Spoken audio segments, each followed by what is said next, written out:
Sir kindly ఆర్డర్లు పెట్టండి sir. వాళ్ళ అర్బులకు మేము కన్ఫ్యూజ్ అవుతున్నాం సార్. కొంచెం ఆర్డర్ పెట్టండి, మీరు చర్యలు తీసుకోండి సార్.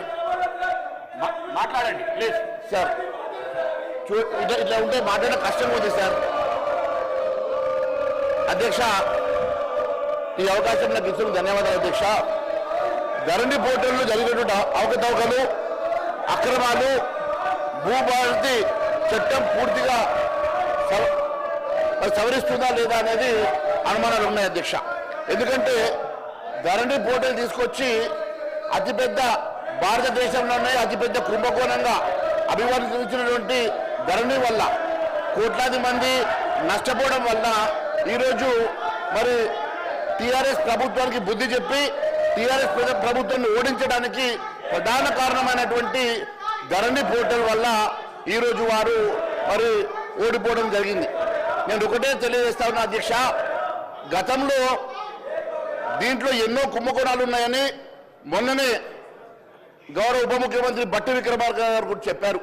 దాదాపు 2,50,000 కోట్ల రూపాయల కుంభకోణం ఉంది. దీంట్లో టీఆర్ఎస్ నేతలంతా కూడా ఈ కుంభకోణంలో భాగస్వాములు అని చెప్పి బట్టి విక్రమార్క గారు చెప్పారు. మేము ఒకటే అడుగుతా ఉన్నాం, మరి ఇంత పెద్ద కుంభకోణమని, భారతదేశంలోనే అతిపెద్ద కుంభకోణం అని అభివర్ణించినటువంటి ఈ ధరణి పోర్టల్ని మరి ఎందుకు దీని మీద జరిగినటువంటి అవకతవకల మీద మీరు సిబిఐ ఎంక్వైరీకి ఇవ్వడం లేదు? మరి గౌరవ మంత్రి శ్రీనివాసరెడ్డి గారు చెప్పాల్సిన అవసరం ఉన్నది. అంతేకాదు, మీరు ఈ భూభారతి చట్టం తీసుకురావడం వల్ల లబ్ధి కన్నా మరి మీరు ఎందుకని చెప్పేసి మరి ల్యాండ్ టైటిలింగ్ యాక్ట్ని మీరు తీసుకురావడం లేదో మరి సభకు తెలియజేయాలి. ఎందుకంటే భారతదేశంలో ఎన్నో రాష్ట్రాలు మరి ల్యాండ్ టైటిలింగ్ యాక్ట్ కోసము కసరత్తు చేస్తున్నటువంటి సమయంలో మీరు ఈరోజు భూభారతి అని చెప్పేసి కొత్త తీసుకొని యాక్ట్ తీసుకొచ్చారు.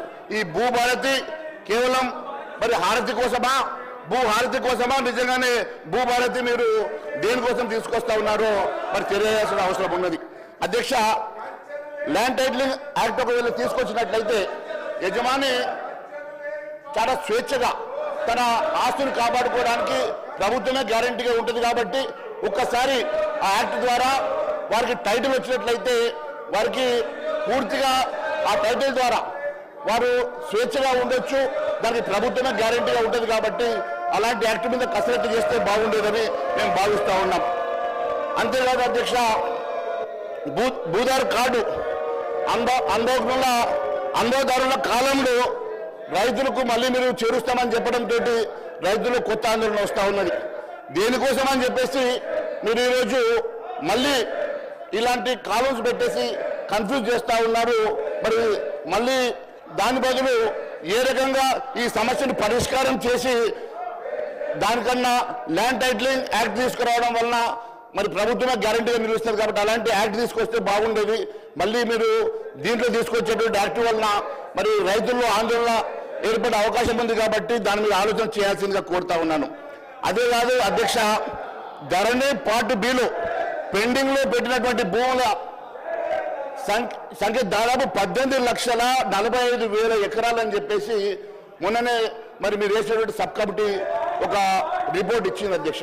ఆ నివేదికలో చాలా స్పష్టంగా అందులో వివిధ కారణాలతోటి 13,38,000 ఎకరాల భూమి మరి పార్ట్ బిలో పెట్టినట్టు, ఏ కారణం లేకుండా 5,07,000 ఎకరాల భూమి పెండింగ్ లో పెట్టారని చెప్పి పేర్కొన్నారు అధ్యక్ష. అంటే దాదాపుగా 18,45,000 ఎకరాలు పార్ట్ బిలో పెట్టి దాంట్లో పెట్టినటువంటి భూముల్లో భూదాన్ భూములు ఉన్నాయి అధ్యక్ష, వక్ఫ్ బోర్డు భూములు ఉన్నాయి అధ్యక్ష, దేవాదాయ భూములు ఉన్నాయి అధ్యక్ష, అటవీ భూములు ఉన్నాయి అధ్యక్ష, అంతర్రాష్ట్ర మరి ఎన్నో ఇతర వివాదాలు ఉన్నటువంటి భూములు కూడా దాంట్లో ఉన్నాయి అధ్యక్ష. ముఖ్యంగా అలాంటి భూములన్నీ కూడా రంగారెడ్డి, మెదక్, హైదరాబాద్, ఉమ్మడి జిల్లా పరిధిలోనే అత్యధికంగా ఇవి ఉన్నాయి. కాబట్టి ఎంతో విలువైనటువంటి భూములు కాబట్టి మరి వాటిని ఏ రకంగా పరిష్కారం ఇస్తారో మరి ఎప్పటి లోపల పరిష్కారం చేస్తారో తెలియజేయాల్సిన అవసరం ఉన్నది అధ్యక్ష. లక్షల కోట్ల రూపాయల స్కామ్ అని చెప్పి మంత్రులు అంటున్నారు అధ్యక్ష. లక్షల కోట్ల రూపాయల స్కామ్ అని చెప్పి ఉప ముఖ్యమంత్రి గారు కూడా అంటున్నారు అధ్యక్ష. మరి ఏడాది దాటినా కూడా మరి ఈ వివరాలు ఎందుకు, దీని మీద విచారణ ఎందుకు చేస్తలేరో మరి తెలియాల్సిన అవసరం ఉన్నది అధ్యక్ష. సుమారు 25,000 ఎకరాల అసైన్ భూమి అధ్యక్ష అన్యాక్రాంతమైనట్టుగా భూములు మొత్తం విలువ 2.5 లక్షల కోట్లని చెప్పి ఈ మేరకే ఖజానాకి ప్రభుత్వ ఖజానాకి గండిపడిందని నష్టం జరిగిందని ఉప ముఖ్యమంత్రి బట్టి విక్రమార్క గారు మొన్ననే మాట్లాడారు అధ్యక్ష. మరి 2000 ఎకరాలు తమ బినామీ పేరుతో మార్చుకున్నారని జీవో 59 ముసుగులో బీఆర్ఎస్ పాలకులు 100 కోట్ల విలువైనటువంటి భూములు మింగేశారని రెవెన్యూ మంత్రి పొంగులేటి శ్రీనివాసరెడ్డి గారు తాజాగా సందర్భంగా మాట్లాడే సంగతి గుర్తు చేస్తా ఉన్నాను అధ్యక్ష. ధరణి ముసుగులో మరి ఈ రకంగా లక్షల కోట్ల విలువ చేసేటువంటి భూములు గారు మళ్ళీ ఒకసారి అప్పీల్ చేస్తాం బీఆర్ఎస్ నాయకులకు, దయచేసి మీ సీట్లలో కూర్చోండి. ఇది గవర్నమెంట్ బిల్లు, రైతులకు సంబంధించింది, ప్రజలకు సంబంధించింది. ఎన్నో ఏళ్ల నుంచి ఈ బిల్లుతోని చాలా ఇబ్బందులు పడ్డ పరిస్థితి మీకు తెలుసు, మాకు తెలుసు. మళ్ళొకసారి నేను మీకు అప్పీల్ చేస్తున్నా, నేను ఇచ్చినప్పుడు మీరు మాట్లాడలేదు, మళ్ళీ సీరియల్ వచ్చినప్పుడు ఇస్తా, మీరు కూర్చోండి. మహేశ్వర్ రెడ్డి గారు అధ్యక్ష, మరి మొన్ననే గౌరవ మంత్రి పొంగులేటి శ్రీనివాసరెడ్డి గారు మాట్లాడుతూ మరి 100 కోట్ల విలువైనటువంటి భూములు మింగేశారని రెవెన్యూ మంత్రి పొంగులేటి శ్రీనివాసరెడ్డి గారు డిసెంబర్ 6వ తారీఖు రోజు మాట్లాడారు అధ్యక్ష. మరి ధరణి ముసుగులో జరిగినటువంటి భూ అక్రమాలన్నీ బయట పెడతామని, దాని వెనుక ఎంత పెద్దవారున్నా వదిలే ప్రసక్తి లేదని ఇప్పటికే పలు సందర్భాల్లో మరి మంత్రి శ్రీనివాసరెడ్డి గారు కూడా అన్నారు అధ్యక్ష. నేను ఒకటి అడుగుతా ఉన్నాను అధ్యక్ష, మరి 1000 ఎకరాల అక్రమమైనటువంటి భూములు, లక్షల కోట్ల స్కాము, బడా బాబుల హస్తం మరి సిబిఐకి ఎందుకని మీరు విచారణకు ఇవ్వడం లేదో మరి ఒక్కసారి తెలియాల్సిన అవసరం ఉన్నది అధ్యక్ష. ఎందుకంటే ధరణి వచ్చాక పార్ట్ బిలో పెట్టిన భూములు ఎన్ని వేల ఎకరాలు ప్రైవేటు వ్యక్తుల చేతుల్లో వెళ్ళాయో ఆ అంశాల మీద జిల్లా కలెక్టర్ నుంచి ప్రభుత్వానికి ఇదివరకే నివేదికలు వచ్చాయి అధ్యక్ష. బినామీల పేరుతో పెద్ద ఎత్తున భూములు చేతులు మారినట్లు గుర్తించినప్పటికీ అందుకు బాధ్యులైనటువంటి వ్యక్తులపై చట్టపరమైన చర్యలు తీసుకునేందుకు ప్రభుత్వం ఎందుకని ఉపేక్షిస్తున్నది? మంత్రులు ఆరోపణలు బట్టి చూస్తే ధరణి ముసుగులో జరిగిన అక్రమాలు, భూదందా భారతదేశంలోనే అతిపెద్ద ల్యాండ్ స్కామ్ గా అనిపిస్తా ఉన్నది. మరి ఇంత పెద్ద స్కామ్ పై విచారణ జరిపించకుండా కాంగ్రెస్ సర్కార్ ఎందుకు ఉపేక్షిస్తున్నది? దాని వెనుక మతలం ఏమున్నది? బ్లాక్ మెయిలింగ్ సెటిల్మెంట్లేనా, లేక ఇంకేమన్నా మరి ఉన్నాయా అని చెప్పి అనుమానాలు కూడా ప్రజల్లో తలెత్తుతున్నాయి అధ్యక్ష. మరి భూ అక్రమణ నీకు తేల్చడానికి సిబిఐకి విచారణ ఇవ్వకుంటే ఎప్పటిలోగా న్యాయ విచారణ పెడతారు, స్పెషల్ ఇన్వెస్టిగేషన్ టీమ్ ఎప్పటి లోపల మరి మీరు అపాయింట్ చేస్తారో మరి తెలియాల్సిన అవసరం ఉంది. మొన్ననే ముఖ్యమంత్రి గారు ఓఆర్ఆర్ అంశం లోపల అప్పటికప్పుడు సిట్టుకి విచారణకు ఇచ్చినట్టుగా దీని మీద ఎందుకని విచారణ జరిపించడం లేదో తెలియాల్సిన అవసరం ఉంది అధ్యక్ష. ఎందుకంటే అధ్యక్ష నేను జనరల్ సినిమాలు చూడను అధ్యక్ష. మొన్ననే పిల్లలు ఏదో సినిమా పెడితే చూశాను అధ్యక్ష. అదేదో లక్కీ భాస్కర్ అంటే అధ్యక్ష. ఆ సినిమా పిల్లలు పెడితే చూస్తూ ఉండగా ఒకటి హీరోకి ఒక సందేహం వచ్చింది అధ్యక్ష. ఏదో పాప మన అవసరానికి ఎవరు వచ్చి కలవడానికి వచ్చారు అధ్యక్ష. వస్తే ఆయనకు ఇష్టం లేక దాన్ని వాళ్ళ ఆఫీసర్కి చెప్తామనే లోపల ఆయన కొడుకుని తీసుకొని తల్లి వచ్చింది అధ్యక్ష. తల్లి వచ్చి ఆ చాక్లెట్ ఏదో దొంగతనం చేసిండు, పక్కడు బ్యాగ్కి వెళ్ళి తీసుకున్నాడు. అది చూసినటువంటి వాడికి సగం చాక్లెట్ మన కొడుకు ఇస్తా అంటే మన కొడుకు సగం చాక్లెట్ తీసుకొని తింటున్నాడు అని అంటే బాబుని అడిగింది అధ్యక్ష తల్లి. ఎందుకురా మరి ఎట్లా సగం చాక్లెట్ తీసుకున్నావు? టీచర్ చెప్తాయంటే టీచర్ చెప్తే నాకేమో వస్తుంది అధ్యక్ష. టీచర్ చెప్తే ఆ చాక్లెట్ మొత్తం మా పిల్లలు తెప్పిస్తుంది, అదే మేము ఇద్దరు కాంప్రమైజ్ అయినాం కాబట్టి నాకు సగం చాక్లెట్ వచ్చిందని చెప్పింది అధ్యక్ష. అదే మాదిరిగా మీ ఆలోచన ఏమున్నదో ప్రజలకు చెప్పాల్సిన అవసరం ఉన్నది అధ్యక్ష. ఈ రకమైనటువంటి సెటిల్మెంట్ల కోసం ఏమైనా ఆలోచన చేస్తున్నారా? నిజంగానే మీకు చిత్తశుద్ధి ఉంటే దాంట్లో జరిగినటువంటి అవకతవకల మీద మీకు న్యాయ విచారణ జరిపించాలంటే మీరు న్యాయ విచారణ జరిపిస్తారా? లేని పక్షంలో సిబిఐకి ఇస్తారా? లేని పక్షంలో సిట్ వేస్తారా? లేని పక్షంలో ఏ రకమైనటువంటి నిర్ధారణ జరుపుతారో ప్రజానీకానికి చెప్పాల్సిన అవసరం ఉందని తెలియజేస్తా ఉన్నాను అధ్యక్ష. అంతేకాదు అధ్యక్ష, భూభారతి చట్టం ద్వారా ధరణి తప్పిదాలు దిద్దుబాటు ఎప్పటి లోపల చేస్తారు అధ్యక్ష. మరి మీరే చెప్తా ఉన్నారు ఇన్ని లక్షల ఎకరాల భూమి అన్యాక్రాంతమైందని చెప్పారు కదా అధ్యక్ష. దాని వివరాలు ఎక్కడన్నా బయట పెట్టిండ్రా అధ్యక్ష? మరి ఎంతమంది 20 లక్షల మంది రైతులకు అన్యాయం జరిగిందని చెప్పినటువంటి మరి మంత్రి గారు 20 లక్షల మంది రైతులు ఎవరు? వారి జాబితా ఎందుకు బయట పెట్టలేదు అధ్యక్ష? మరి ఇన్ని లక్షల ఎకరాల భూమి అన్యాక్రాంతమైతే అన్యాక్రాంతమైనటువంటి వివరాలు ఎందుకు మీరు మీ వెబ్సైట్లో పెట్టడం లేదు అధ్యక్ష? ధరణి వల్ల నష్టపోయిన రైతుల వివరాలు ఎక్కడున్నాయి? వారు ఏడాది కాలం జరిగినా దాని మీద న్యాయ విచారణ జరపలేదు, దాని వివరాలు బయట పెట్టలేదంటే దీని వెనుక ఉన్న మతలం ఏంది అధ్యక్ష? అంతేకాదు అధ్యక్ష, సమగ్ర భూ కవతల సర్వే ఆధారంగా భూ హక్కులు కోల్పోయిన రైతులందరికీ న్యాయం చేస్తామని ఇప్పటి వరకు ఎంతమందికి న్యాయం చేస్తుంది అధ్యక్ష? మీరు ఇచ్చినటువంటి మేనిఫెస్టోలో పెట్టినటువంటి అంశాలే కానీ, మీరు మరి అనేక సందర్భాల్లో మాట్లాడినటువంటి అంశాలు కానీ ఏవి కూడా మీరు అటెండ్ చేయకుండా కేవలం మీరు ఏ రకంగా పేరు మార్చి మీరు చేస్తున్నటువంటి మతలబ్ ఏంది, దీనివల్ల రైతులకు జరుగుతున్నటువంటి న్యాయం ఏందో తెలియజేయాల్సిన అవసరం ఉంది అధ్యక్ష. ల్యాండ్ కమిషన్, ల్యాండ్ ట్రిబ్యునల్ ఎప్పటిలో ఏర్పాటు చేస్తారో చెప్పడం లేదు. నివేదిక జాబితాలో చేరిన పట్టా భూముల తొలగింపు జరగకపోవడంతో రైతులు నష్టపోతలేరు అధ్యక్ష.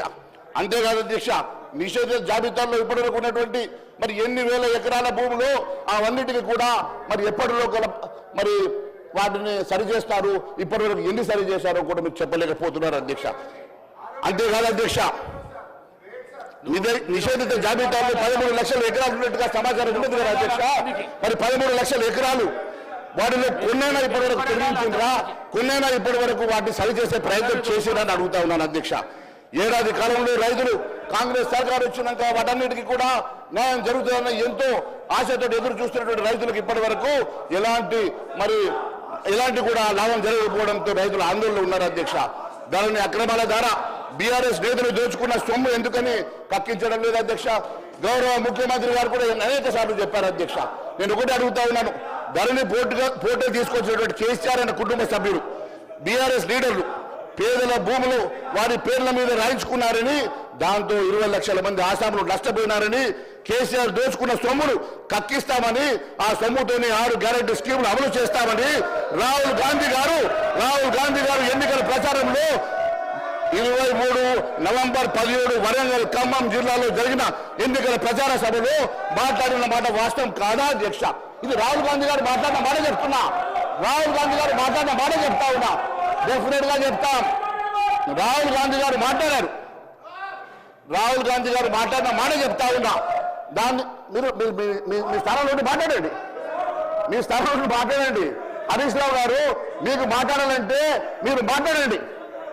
నేను ధరణి పోర్టల్లో కేసీఆర్ అన్న కుటుంబ సభ్యులు, బీఆర్ఎస్ లీడర్లు పేదల భూములు వారి పేర్ల మీద రాయించుకున్నారని, దాని ద్వారా దాదాపు 20 లక్షల మంది ఆసాములు నష్టపోయినారని, కేసీఆర్ దోచుకున్న సొమ్మును తక్కిస్తామని, ఆ సొమ్ముతోటి 6 గ్యారంటీల స్కీములను అమలు చేస్తామని రాహుల్ గాంధీ గారు ఎన్నికల ప్రచారంలో 2023 డిసెంబర్ 17న వరంగల్ ఖమ్మం జిల్లాలో జరిగిన ఎన్నికల ప్రచార సభలో మాట్లాడారు కదా. మరి దాని సంగతి ఏమైందని మాత్రమే అడుగుతున్నాం. ధరణి పోర్టల్ ద్వారా పేద భూములు నాక్కున్నటువంటి బీఆర్ఎస్ నేతలు ఎవరు, ఎందుకని వెల్లడించడం లేదు అధ్యక్ష? ధరణి పోర్టల్ ఇప్పటికీ కేసీఆర్ సర్కార్ 2020 నవంబర్ 29న ప్రారంభించి అప్పటికే మూడేళ్ల కాలంలోనే నవంబర్ 23 వరకల్లా లక్షల ఎకరాలు బీఆర్ఎస్ లీడర్లు పేద రైతులు బెదిరించి తమ పేర్ల మీద రిజిస్ట్రేషన్ చేయించుకున్నారన్న ఆరోపణలు ఉన్నాయి. ఆ లెక్కలేంటో, భూములు కోల్పోయిన రైతులు ఎవరో, లాభపడిన గులాబీ నేతలు ఎవరో కాంగ్రెస్ సర్కార్ ఎప్పటికల్లా తెలుస్తుంది. ఇన్ని రకాలుగా లక్షలాది మంది రైతులు నష్టపోయినారు, లక్షలాది ఎకరాలు బీఆర్ఎస్ లీడర్లు తమ పేర్లు రాయించుకున్నారని ఆరోపించినటువంటి కాంగ్రెస్ నాయకులు ఇవి ఎప్పటి లోపల బయట పెడతారు, ఎప్పటి లోపల విచారణ చేస్తారు. ఎందుకని సిబిఐ ఎంక్వైరీ చేయించడం లేదో ఈ సభకు చెప్పాల్సిన అవసరం ఉంది అధ్యక్ష. ధరణి పుణ్యమా అని గల్లంతైనటువంటి అసైన్డ్ భూముల సంగతి చెంది అధ్యక్ష. తెలంగాణ ఏర్పడి 2014 నాటికి రాష్ట్రంలో 24 లక్షల ఎకరాల అసైన్ భూములు అధ్యక్ష. మరి ఇప్పుడు ఆ భూములు 5 లక్షలకు ఎందుకు కుదించబడ్డాయి, 5 లక్షలకు ఎందుకు తగ్గినాయి? అసైన్ భూములను బీఆర్ఎస్ లీడర్లు పేదలను బెదిరించి వారి నుంచి కొనుగోలు చేసి రిజిస్ట్రేషన్ చేసుకున్న వాటి వివరాలు ఎప్పటి లోపల మీరు వెల్లడిస్తారో తెలియాల్సిన అవసరం ఉన్నది అధ్యక్ష. అంతేకాదు అధ్యక్ష, అన్యాక్రాంతమైనటువంటి 2 లక్షల కోట్ల విలువైనటువంటి భూముల సంగతి వివరాలు ఎప్పటి లోపల వెల్లడిస్తారో. మహేశ్వర్ రెడ్డి గారు 2 నిమిషాలు మళ్ళొక్కసారి అప్పీల్ చేస్తాను. నేను హరీష్ రావు గారు, మీరు సీనియర్ శాసనసభ్యులు, 21 ఏండ్ల అనుభవం ఉన్నదని మీరు చాలాసార్లు చెప్పారు. మళ్ళీ ఒకసారి మీకు నేను రిక్వెస్ట్ చేస్తున్నా, మీ సీట్లలో మీరు కూర్చోండి. భూభారతి బిల్లు అనేది రైతులకు, ప్రజలకు ఈ రాష్ట్ర ప్రజలకు మేలు చేసే బిల్లు ఇది. ఆ బిల్లు కోసం మీరు కూర్చోండి. తర్వాత నేను మీతో 3 సార్లు నేను ప్రామిస్ చేసిన, మీరు రండి, నా ఛాంబర్కు రండి, మీతో నేను మాట్లాడతా అని చెప్పిన.